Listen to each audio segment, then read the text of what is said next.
L'histoire nous est souvent présentée comme une chronique linéaire et compréhensible. Pourtant, les secrets les plus stupéfiants sont souvent dissimulés à la vue de tous, immortalisés dans l'art des siècles passés. Si nous mettons de côté notre scepticisme habituel pour nous tourner vers l'héritage artistique du XVIIIe siècle, et plus particulièrement vers les œuvres des maîtres italiens, un tableau du monde s'ouvre à nous, bouleversant totalement nos conceptions des civilisations anciennes. Les œuvres de cette période ne servent pas uniquement de décoration de musée. Elles constituent peut-être le témoignage le plus éclatant de l'existence de géants dans un passé relativement récent. Il est crucial de comprendre le contexte de l'époque. Avant l'invention de la photographie, les techniques pour capturer la réalité étaient différentes, mais non moins développées. Les peintres italiens des années 1700 étaient célèbres pour leur quête d'une précision absolue. Leurs toiles ne sont pas le fruit d'une imagination débridée, mais une chronique documentaire, transférée sur la toile avec une minutie quasi photographique. Ces maîtres rendaient la réalité telle qu'elle était, sans distorsion ni allégorie. C'est précisément ce fait qui rend ce qui est dépeint sur leur toile si intrigant, voire effrayant pour l'observateur moderne. En examinant attentivement les paysages urbains de cette période, un détail frappant se révèle. Sur les places animées et dans les rues, des gens de proportions totalement différentes coexistent. Ce n'est ni une illusion d'optique, ni une erreur de perspective. Nous voyons des gens ordinaires, nos ancêtres dont les gabarits correspondent aux nôtres, et marchant juste à côté d'eux, des figures dont la taille dépasse largement les normes admises.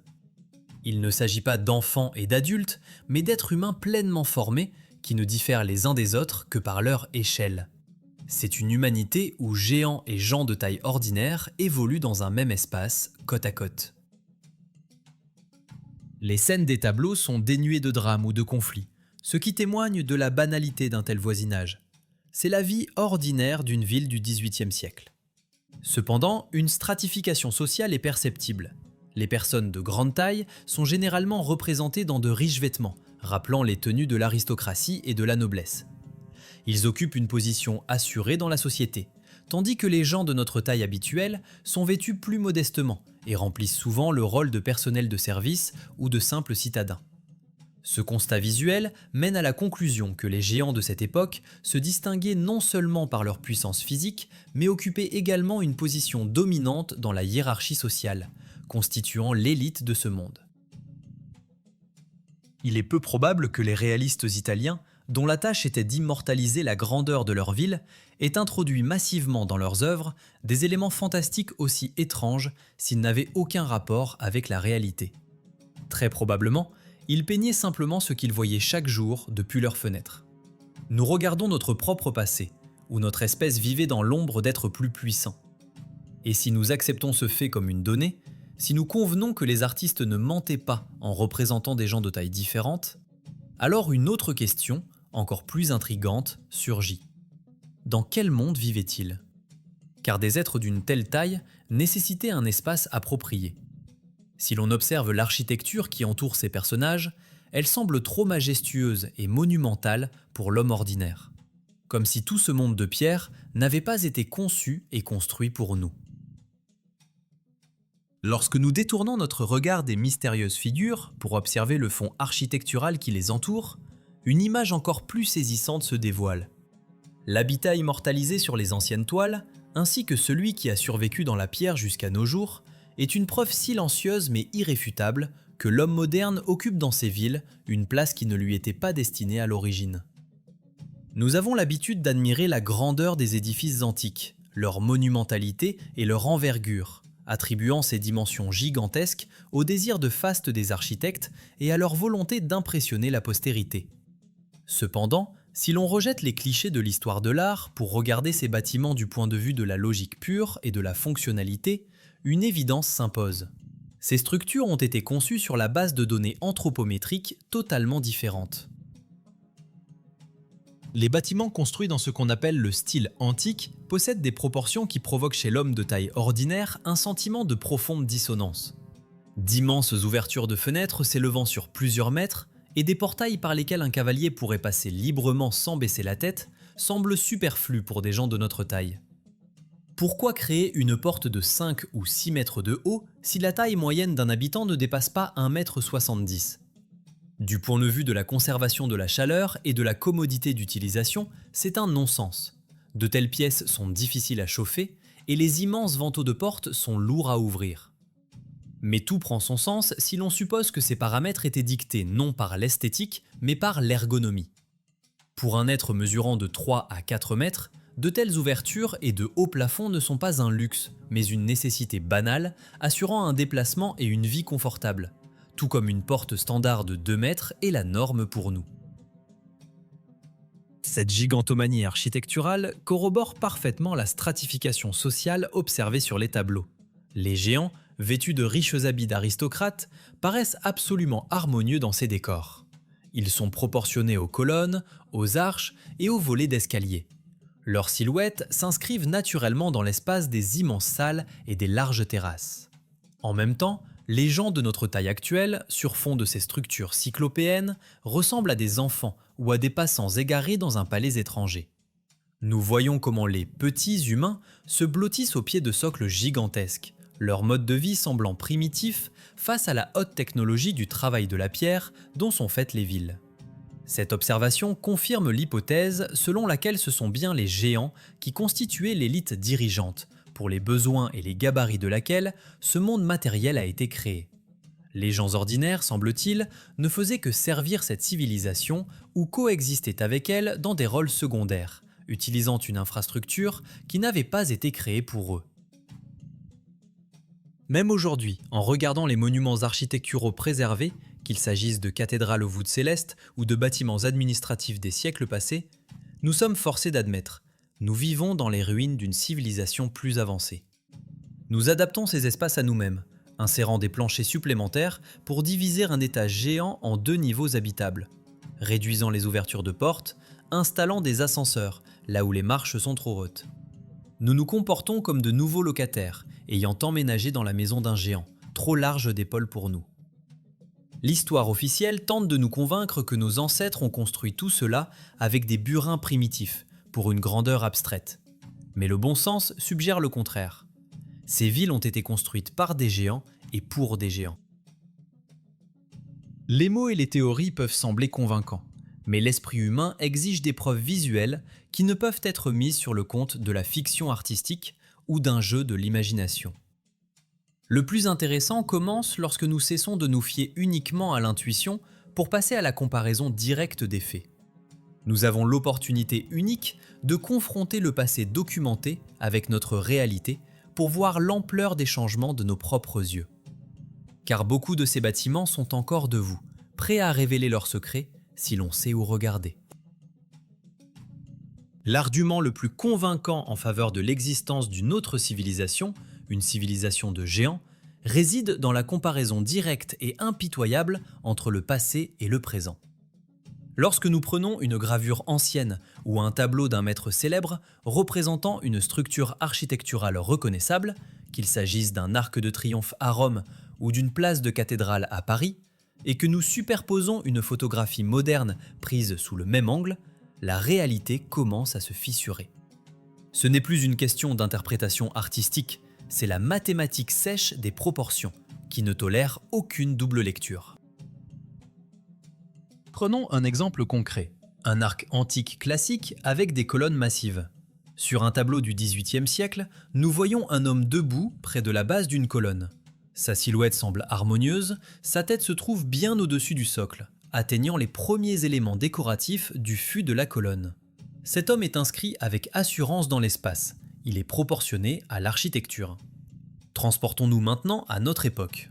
Les touristes, debout exactement au même endroit, ont une allure totalement différente. Leurs têtes atteignent à peine le milieu de ce même socle qui arrivait à la taille de l'homme du passé. La différence d'échelle est colossale.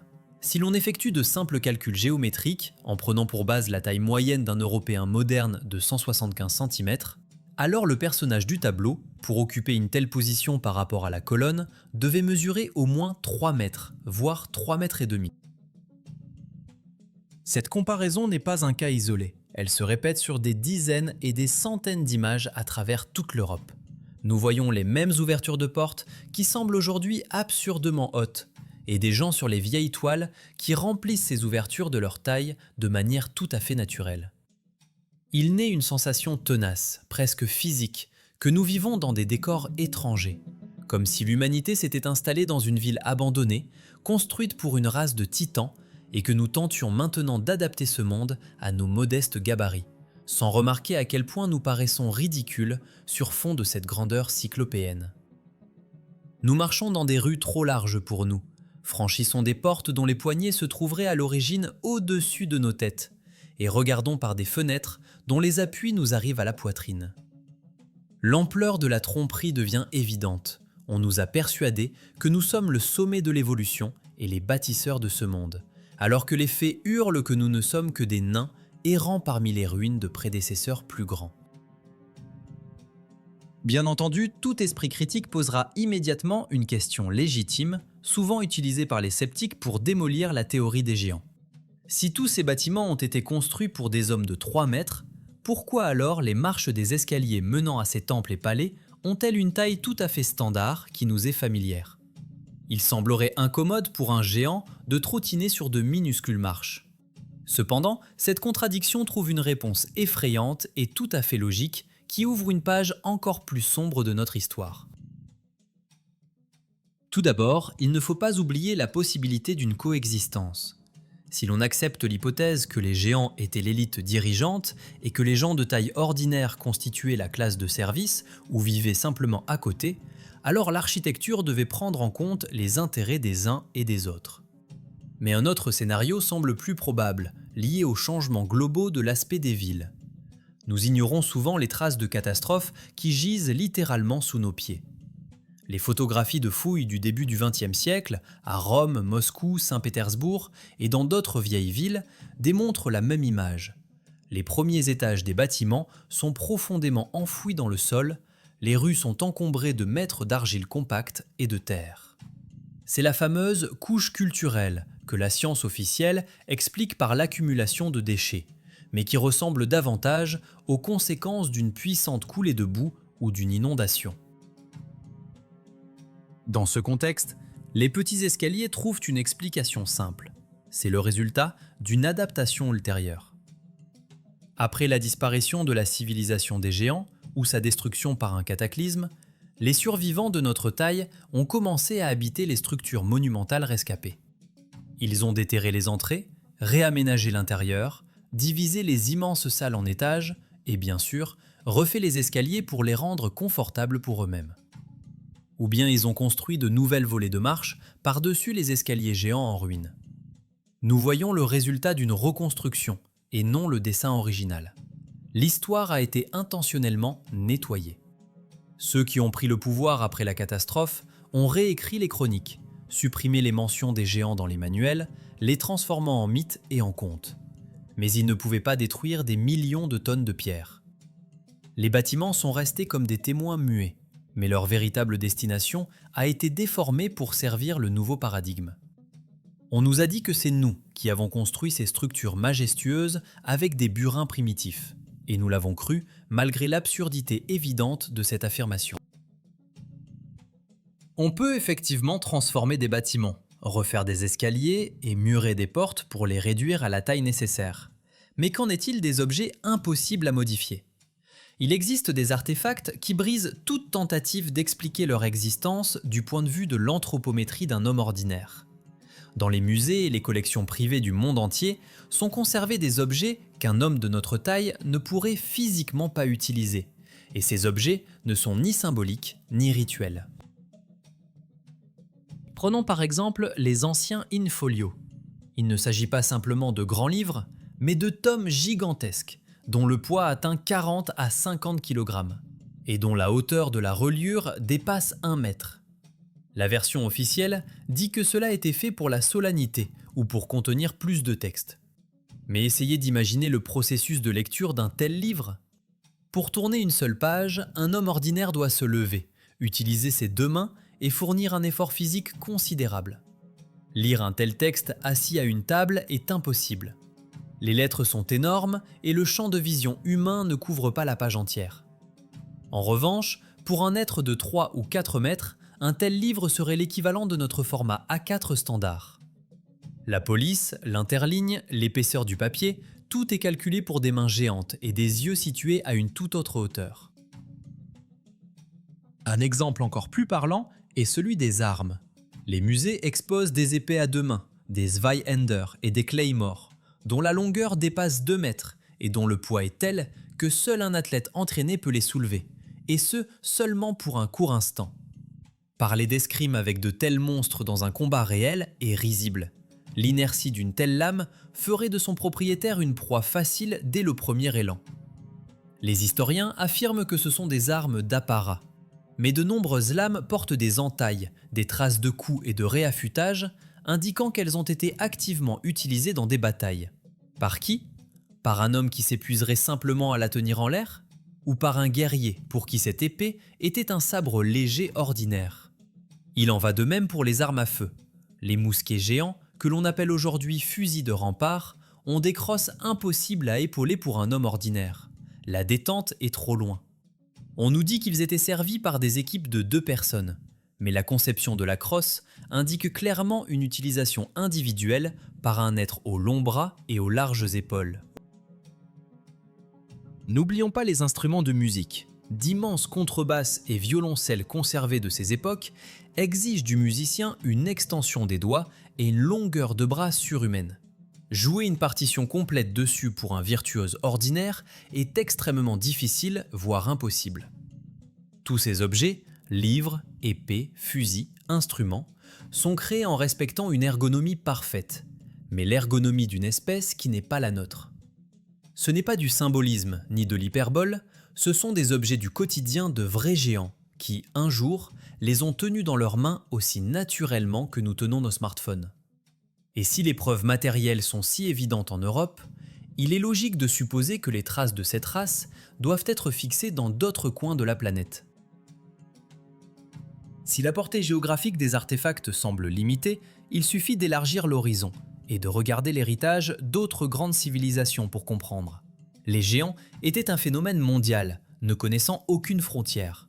Les traces de leur présence s'étendent à travers les continents et les millénaires, des sables de l'Égypte ancienne aux voûtes gothiques de l'Europe médiévale, formant une unique chronique de pierre que nous refusons obstinément de lire littéralement. L'Égypte ancienne fournit peut-être le matériel le plus vaste et le plus visuel. Les murs des temples et des tombes sont couverts de bas-reliefs et de fresques sur lesquels se répète avec une régularité effrayante le même sujet. Des figures de taille énorme se tiennent à côté d'humains qui leur arrivent à peine aux genoux. L'égyptologie officielle nous nourrit depuis des décennies d'une explication commode, appelant cela la perspective hiérarchique. Les savants affirment que la taille du personnage sur le dessin dépendait exclusivement de son statut social. Le pharaon était représenté en géant parce qu'il était l'égal des dieux, et ses serviteurs et ennemis en petit pour souligner leur insignifiance. Mais si l'on rejette ce dogme imposé et que l'on admet que les anciens artistes, qui possédaient une maîtrise incroyable de l'anatomie et de l'architecture, fixaient simplement la réalité, tout s'éclaire. Ce n'est pas une allégorie du pouvoir, mais une représentation documentaire d'une différence biologique.